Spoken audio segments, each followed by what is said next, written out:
শুরুতে একটু দুঃখ প্রকাশ করছে, আমাদের কয়েক মিনিট দেরি হয়েছে। আমাদের আজকে এই সম্মেলন আপনি জানেন যে আজকে শেষ দিন। এখানে আজকে আমাদের 3টা ইন্টারেক্টিভ সেশন রয়েছে, হেলথ কেয়ার, টেক্সটাইল এবং ডিজিটাল ইকোনমি নিয়ে। এগুলো নিয়ে আজকে আমাদেরকে একসাথে আছেন নাহিয়ান রহমান, উনি head of business development BIDA, উনি আপনাদেরকে ব্রিফ করবেন। আমাদের সাথে আওয়াজ সবার বাম পাশে দয়ানন্দ দেবনাথ, উনি যুগ্ম সচিব এবং director general Bangladesh economic zone authority.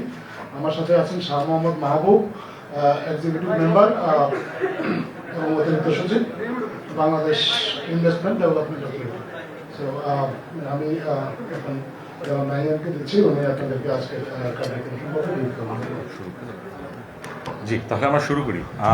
ধন্যবাদ সবাইকে, আপনারা সবাই এসেছেন। আর আজাদ ভাই যেটা বললো, আজকে আমাদের সামিটের 4 দিনের মধ্যে আজকে 4র্থ দিন।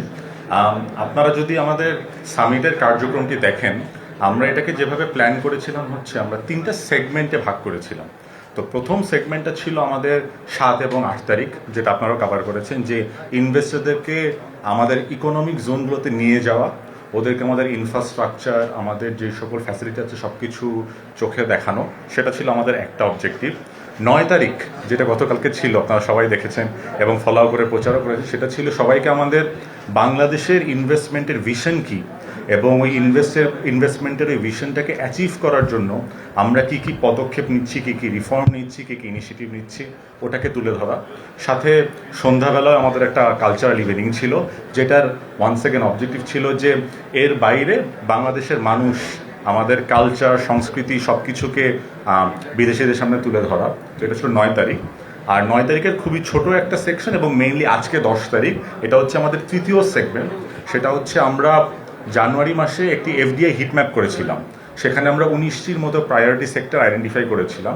তো এই 19টি প্রায়োরিটি সেক্টরের মধ্যে একেবারেই যেগুলো এখন ইমিডিয়েট, সেগুলোকে কেন্দ্র করে আমরা 5টি ব্রেকআউট সেশন অ্যারেঞ্জ করি। তার মধ্যে 4টি হচ্ছে আজকে। সকালে আমাদের হয়েছে ডিজিটাল ইকোনমি এবং টেক্সটাইলস, এবং এখন আমাদের আরও 2টি চলছে, হেলথ কেয়ার এবং এগ্রিকালচার। তো আমাদের এই ব্রেকআউট সেশনগুলোতে আজকের দিনের আমাদের মূলত যদি অবজেক্টিভ, আজকে আমরা কি চাচ্ছি এই ব্রেকআউট সেশনগুলো থেকে আসলে বিদেশি বিনিয়োগকারীদেরকে বোঝাতে, আমি বলবো মোটা দাগে প্রবাবলি 3টে জিনিস বোঝাতে চাচ্ছি। একটা হচ্ছে আমাদের এই সাবসেগমেন্ট বা এই সেক্টরগুলোতে কী কী অপরচুনিটি আছে, কী কী পোটেনশিয়াল আছে ইনভেস্টমেন্টের, সেটা অবশ্যই একটা। কিন্তু এর বাইরে অনেক অনেক গুরুত্বপূর্ণ একটা জিনিস হচ্ছে আমাদের এই সেক্টরে আমাদের দেশীয় লোকাল ইনভেস্টমেন্ট ইকোসিস্টেমে যারা আছেন ওদের সাথে আসলে আমাদের বিদেশিদের কানেকশনটা করে দিয়ে, এটাকে আমরা বলি ম্যাচ মেকিং। তো দেখবেন যে আমাদের প্রতিটা ব্রেকআউট সেশনের পরেই 30 মিনিট বা 1 ঘন্টার একটি ম্যাচ মেকিং আছে, যেখানে আসলে নেটওয়ার্কিং, আমার এই বিদেশি বিনিয়োগকারীদের সাথে আমাদের দেশীয় যে ইনভেস্টর আছে ওদের এখান থেকে ম্যাচ করিয়ে দেওয়া। সেটা হচ্ছে আমাদের এই দ্বিতীয় এই জিনিসটার অবজেক্টিভ। আর 3 নম্বর হচ্ছে ওদের থেকেও আমাদের এই প্রথম আজকে কানেকশনের পরে এর পরের পদক্ষেপগুলো নিয়ে একটি মিড টু লং টার্মের একটা রোড ম্যাপ তৈরি করা, যাতে করে আমরা এখানেই শেষ না করি, এখান থেকে লিডগুলো জেনারেট করে পরে এগুলাকে কিভাবে কনভার্ট করা যায় অ্যাকচুয়াল ইনভেস্টমেন্টে, সেই পাইপলাইন।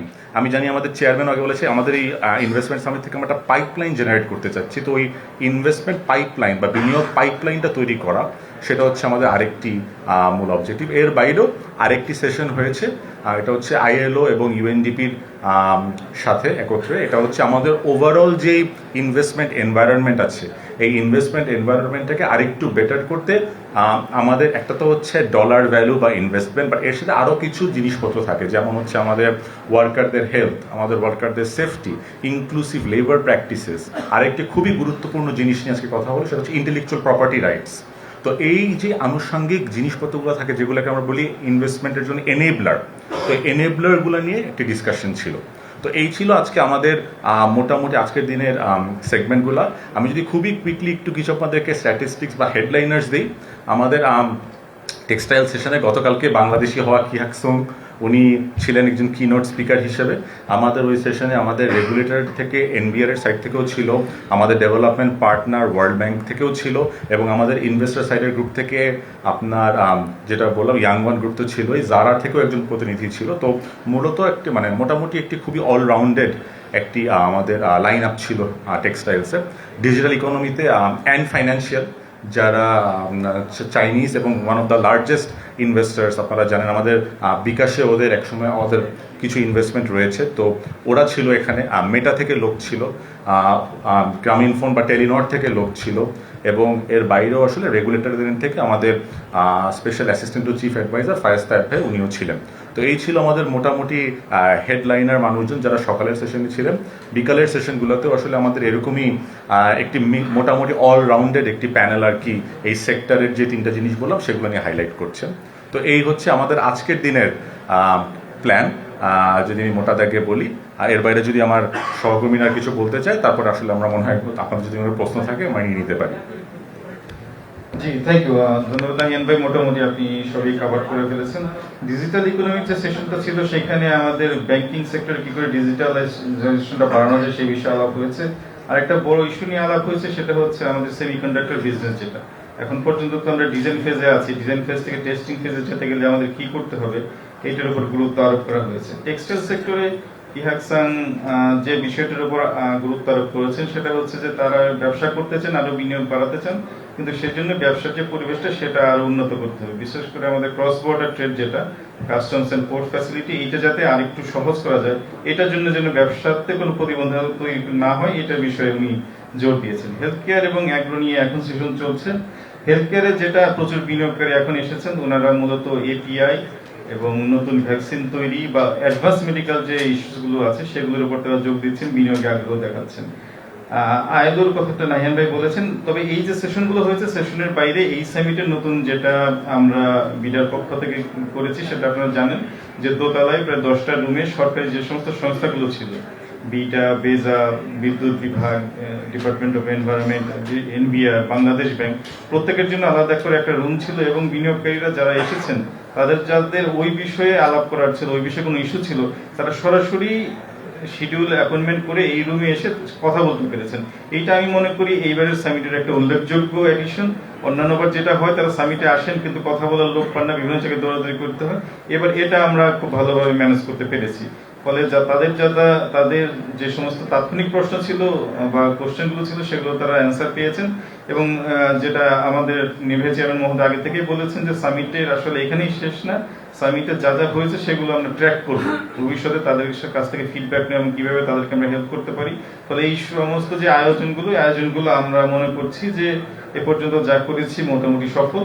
আমরা পাইপলাইন একটা তৈরি করা গেছে, প্রচুর পাইপলাইনে অনেকেই আছেন। এখন শুধু আমাদের না, কারণ বিনিয়োগটা বিডা এবং বেজার মূল দায়িত্ব হচ্ছে ফ্যাসিলিটেট করা, কিন্তু বিনিয়োগকারীদের তো আসলে সরকারের যত মন্ত্রণালয় আছে, যত সংস্থাতে সব জায়গায় যেতে হয়। ফলে আমরা সবাই মিলে এই যে উদ্যোগগুলো তৈরি হয়েছে, উদ্যোগগুলোকে আমরা সফল করতে পারবো বলে আমরা ধারণা করছি। সেই জন্য সরকারি সমস্ত সংস্থা এবং আপনাদের প্রাইভেট সেক্টর সবার সহায়তা একান্ত কাম্য। আমি জাস্ট শুধু আরেকটি কথা বলি, এটা আমি প্রথমে মনে ছিল না। তো আমাদের এই বিনিয়োগ সম্মেলনের আরেকটি লক্ষ্য ছিল এটা আমরা সত্যি যে বিডা অর্গানাইজ করছে, কিন্তু দেখবেন যে আমাদের বিভিন্ন সেগমেন্টগুলা আমরা আসলে আমাদের যত পার্টনার আছে এবং আমাদের যত প্রাইভেট সেক্টর আছে ওদেরকেও আসলে আমরা এখানে মোবিলাইজ করার চেষ্টা করেছি। তো যেমন আজকের এই 5টি যে আমরা সেশনের কথা বললাম, 5টি আসলে আমাদের বিভিন্ন পার্টনাররা লিড করছে এবং আমাদের সাথে কাজ করছে। ইভেন আইএলওরটাও আসলে আইএলওর এন্ড থেকেও অনেক অনেক অনেক অ্যাক্টিভিটিস হচ্ছে। এটাও আমার কাছে মনে হয় খুবই গুরুত্বপূর্ণ যে আমরা আসলে শুধুমাত্র একটি প্রতিষ্ঠানের থেকে সব কিছু না করে সবাইকে নিয়ে কিভাবে এই বিনিয়োগের পরিবেশ এবং বিনিয়োগের পাইপলাইনটাকে আরেকটু ফরওয়ার্ড আগের দিকে আগানো যায়, সেটাই ছিল হচ্ছে আমাদের আজকের দিনের আরেকটি মূল লক্ষ্য। ধন্যবাদ। কিছু সমস্যা ছিল, যেই সমস্যাগুলো সমাধানের আগে আসলে তারা আরো নতুন করে এই সিনথেটিক্স বা এই হাই ভ্যালু গার্মেন্টস আসলে ওনারা ইনভেস্টমেন্ট করতে পারতেন না। আপনারা কয়েকজন কিছুদিন আগেই কেএপিজেডে গিয়েছিলেন, দেখবেন যে ওখানে এখন ওনারা নতুন একটি সিনথেটিক্স একটি ফ্যাক্টরির একটি পোর্শন বা একটি লাইন খুলেছেন। তো ওখানে এই হাই ভ্যালু গার্মেন্টসগুলো ওনারা এখন থেকে এখানে প্রোডাকশন করছে, যেটা অবশ্যই এরকম হাই মার্জিন হবে। এর সাথে আমি আপনাদের আরেকটি কথা বলি, গতকালকে আমরা যে 100 যেই ডিলটা আমরা সই করলাম এমওইউ, সেখানেও একটি বড় একটি ইনভেস্টমেন্ট ওদের ছিল হচ্ছে এই সিনথেটিক গার্মেন্টসের উপরে। সুতরাং আমার মনে হয় আমরা যদি এইরকম আরও একটা দুইটা অ্যাঙ্কার ইনভেস্টার, আমরা যেটাকে বলি হাই ভ্যালু অ্যাঙ্কার ইনভেস্টার, এরকম ইয়াংওয়ান একটা হতে পারে, তারপর হচ্ছে এরকম হান্ডা, এরকম একজন দুইজন আসা শুরু করলে আমার মনে হয় ভ্যালু অ্যাডেড গার্মেন্টসে আমরা আসলে আস্তে আস্তে আরও বেশি বিনিয়োগ পাওয়া শুরু করবো। সেটা ছিল প্রথমটা। আর আপনার এনবিআর নিয়ে আমার মনে হয় যে এই প্রবলেমটা আসলে আমরা যখন আমাদের বিডা থেকে 200-র বেশি ইনভেস্টরের সাথে কথা বলি, তখন ওদের মূল 5টা প্রবলেমের মধ্যে একটি ছিল এই আপনার বিভিন্ন সরকারি প্রতিষ্ঠান, শুধু এনবিআরই বলবো না, বিভিন্ন সরকারি প্রতিষ্ঠানেই ওদের অনেক সময় লাগে বা অনেক হ্যাসেল হয় জিনিসপত্র বের করতে। আমাদের অবশ্যই একটি এজেন্ডার মধ্যে একটি প্রায়োরিটি এজেন্ডা হচ্ছে যে কিভাবে আমরা এই জিনিসটাকে আরও সহজীকরণ করতে পারি। এনবিআর এর ব্যাপারে আপনি যেটা বললেন, আমাদের তো এখন গ্রিন চ্যানেল বা আমরা অথরাইজড ইকোনমিক অপারেটর চালু করেছি, আমাদের সিঙ্গেল উইন্ডো চালু হয়েছে। সুতরাং এনবিআর এর পক্ষ থেকেও আসলে এই জিনিসপত্রগুলো আরও কিভাবে সামনের দিকে নিয়ে যাওয়া যায় এটা চেষ্টা চলছে। এর বাইরেও শুধু এনবিআরই না, অন্যান্য সরকারি প্রতিষ্ঠানগুলোর সাথেও বিডা কিভাবে কাজ করে মোর লাইক ওই যে ওয়ান স্টপ সার্ভিস, যেটাকে একেবারে ডিজিটাল না, ম্যানুয়ালি, যাতে করে আমরাই আসলে এই জিনিসপত্রগুলোকে ইনভেস্টরদের জন্য খুব সহজ করে দিতে পারি, সেটার জন্য কাজ চলছে। আমার মনে হয় আরও কিছুদিন আপনারা দেখবেন যে এই জায়গাটাতে আসলে আমরা মনে হয় আমরা ইনভেস্টরদেরকে আরেকটু খুশি করতে পারবো। আমার নাম ইমরান, আমি দৈনিক বাংলাদেশ পত্রিকার রিপোর্টার। আমার প্রশ্ন হলো যে বিনিয়োগকারীদের সবসময় একটা প্রশ্ন থাকে বাংলাদেশের জটিল আমলাতন্ত্র নিয়ে, যে তারা জটিল আমলাতন্ত্রের কারণে তারা বাংলাদেশে অনেক সময় পিছিয়ে যায় বিনিয়োগকারীরা। তো আমার ধারণা এবারও তাদের এই প্রশ্নগুলোই ছিল যে আমলাতন্ত্রকে আপনারা কিভাবে সমাধান করবেন, তাদেরকে কি প্রতিশ্রুতি দিয়েছেন। দ্বিতীয় আরেকটা প্রশ্ন হলো যে বাংলাদেশে বিনিয়োগকারীরা এসে যে পরিবেশটা এখন দেখছে, এটা মানে অবশ্যই তারা কিছু প্রতিবন্ধকতার কথা বলছে। মোটা দাগে আপনাদেরকে কি কি প্রতিবন্ধকতার কথা আপনাদেরকে বলেছে, এগুলো যদি আপনারা একটু বলতেন।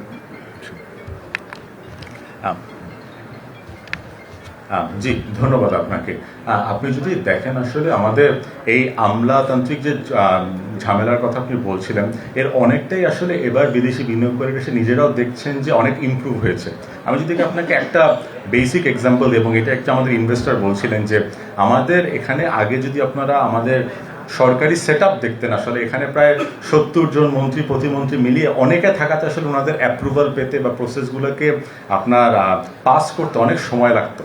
আপনি যদি আসলে আমাদের এখন টপ লেভেলে দেখেন, আমাদের কিন্তু আসলে হাতে গোনা মাত্র কয়েকজন, 25 থেকে 26 জন অ্যাডভাইজার আছে। তার মানে কি আসলে আপনার ডিসিশনগুলো এখন মোর সেন্ট্রালাইজড হচ্ছে, আরও সহজ হচ্ছে। তো এই জিনিসগুলো আসলে ইনভেস্টর এবার এসে নিজেরাও অনুধাবন করতে পারছে। আমরা নিজেরা যে মিটিংগুলোতে বসেছি, অনেক মিটিংয়ে তারা নিজেরা বলেছে যে এবার এসে তাদের মনে হচ্ছে যে আমরা যে প্রতিশ্রুতিগুলো দিয়েছি সেটাতে শুধু প্রতিশ্রুতি না, কিছু কিছু কাজ অলরেডি শুরু হয়ে গিয়েছে। অবশ্যই আমাদের এখন অনেক দূর যেতে হবে, এটা বলার কোনো অপেক্ষা রাখে না। আমরা আজকেই বলতে পারবো না যে আমাদের সব কিছু সর্ট আউট হয়ে গিয়েছে, কিন্তু আমাদের যে প্ল্যানগুলো আছে এবং ছোট ছোট যে স্যাম্পলগুলো আমরা প্রুফ করা শুরু করেছি, এরকম আরও 2-1টি প্রুফ অফ কনসেপ্ট যদি দিতে পারি, তাহলে আস্তে আস্তে ওদের মনে আরও কনফিডেন্স বাড়বে।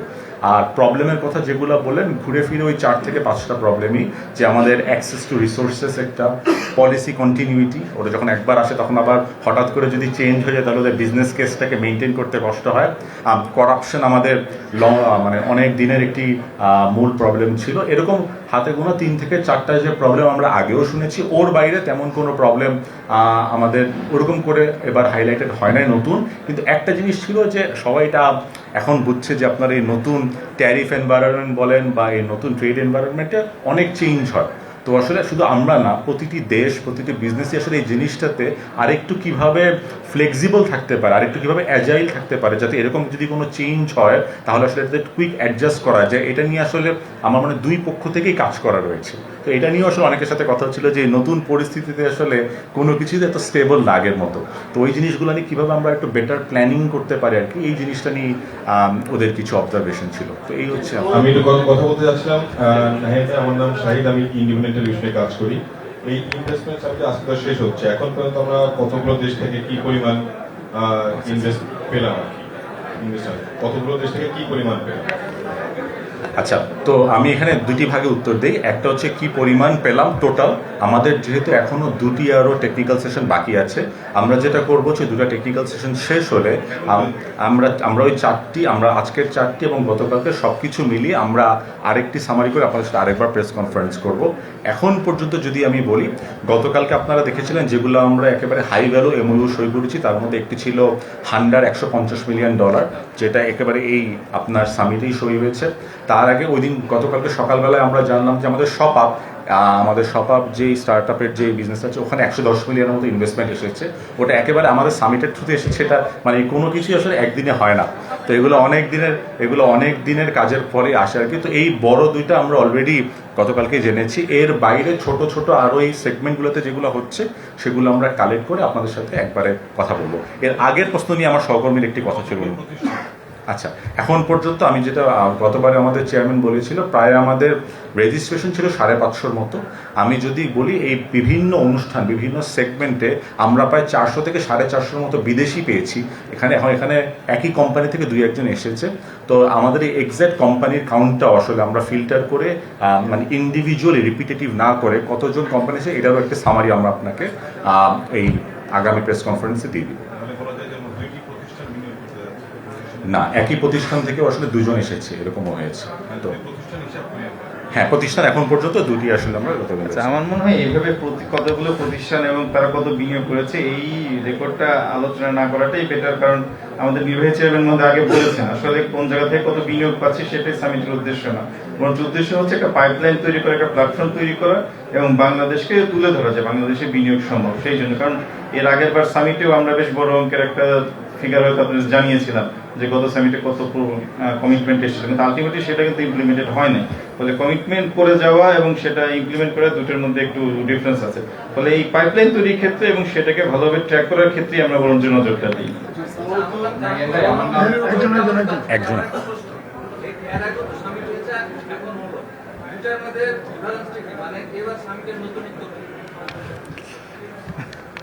এটা তো আপনারাই আরো ভালো বলতে পারবেন আমার চেয়ে, এবার সামিটের নতুনত্ব কি। আচ্ছা, যেহেতু আমি ওটাতে ছিলাম, আচ্ছা যেহেতু মানে গত সামিটের সময় আমি ছিলাম, তো এবার সামিটে আমাদের নির্বাহী চেয়ারম্যান তার আগের সাংবাদিক সম্মেলনে বারে বারে যেটা ফোকাস করার চেষ্টা করেছেন, এর আগের সামিটগুলোতে মেইনলি ছিল আপনার সেমিনার বা ওয়ার্কশপ টাইপের আলোচনা ছিল, কিন্তু আসলে যারা বিনিয়োগকারী আসেন তারা তো চান তাদের যে জয়েন্ট ভেঞ্চার পার্টনার বা তাদের যে পসিবল পার্টনার তাদের সাথে আলাপ করতে, B2B B2G এই আলোচনাগুলো করতে চান।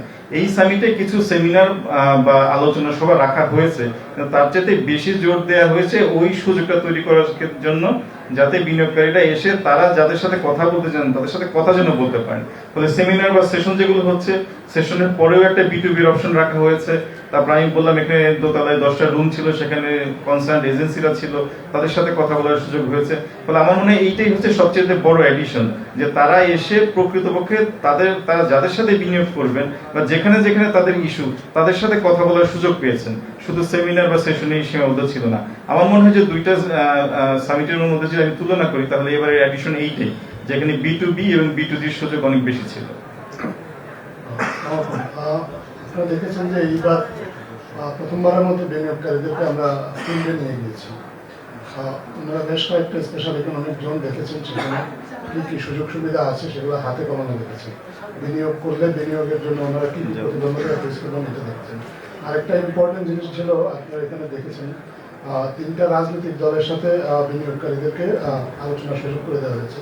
এটার মূল উদ্দেশ্য হচ্ছে বিনিয়োগের ক্ষেত্রে পলিসি কন্টিনিউশন থাকবে কিনা, সেটা থাকলে কীভাবে থাকবে, যাতে ভবিষ্যতে বাংলাদেশের দায়িত্ব যে যারা নিতে পারেন তাদের কাছ থেকে বিনিয়োগকারীরা সরাসরি জানতে পারেন। এই বিষয়গুলো সম্পূর্ণ নতুন এবং আমরা মনে করি যে এই বিষয়গুলো এই সম্মেলনটাকে সফল হতে সাহায্য করবে।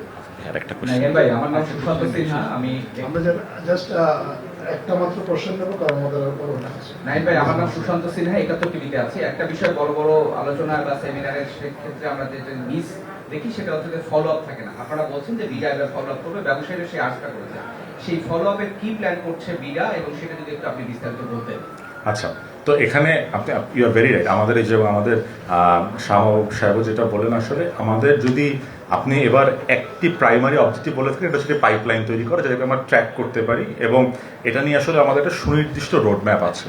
আমরা এই যে একটি বিদেশি এখন আমরা ইন্টারেস্ট পেলাম, একটি ইন্টারেস্টের লিস্ট পেলাম 550 জনকে, এটাই বলছিলাম আপনাদের আরেকজন যখন আমাকে প্রশ্ন করলেন যে কতজন কোম্পানি, এখন আমরা এই লিস্টটা বসে আসলে যারা অ্যাকচুয়ালি এসেছে এখানে তাদের ওই লিস্টটা করে ওদেরকে আমরা একটা সার্টেন টাইম পর পর ওদের কাছে ফেরত যাওয়া যে আসলে গতবার ওরা যে এসেছিল ওদের যে ইন্টারেস্ট ছিল সেই ইন্টারেস্টে কি আসলে ওরা আরও কোনো অ্যাডভান্সমেন্ট করেছে নাকি, কোনো জায়গায় কোনো সমস্যা আছে নাকি, কোনো প্রবলেম থাকলে আমরা কীভাবে সলভ করতে পারি। মানে ওদের তো 4 ধাপে ওরা ইনভেস্টমেন্ট করে আসলে। প্রথমে ওদের আগ্রহ জন্মায়, তারপর ওরা আসলে আরেকটু ইনফরমেশন নেয়, তারপর এখানে এন্ট্রি করার চেষ্টা করে এবং ফাইনালি টাকাটা দিয়ে ইনভেস্ট করে।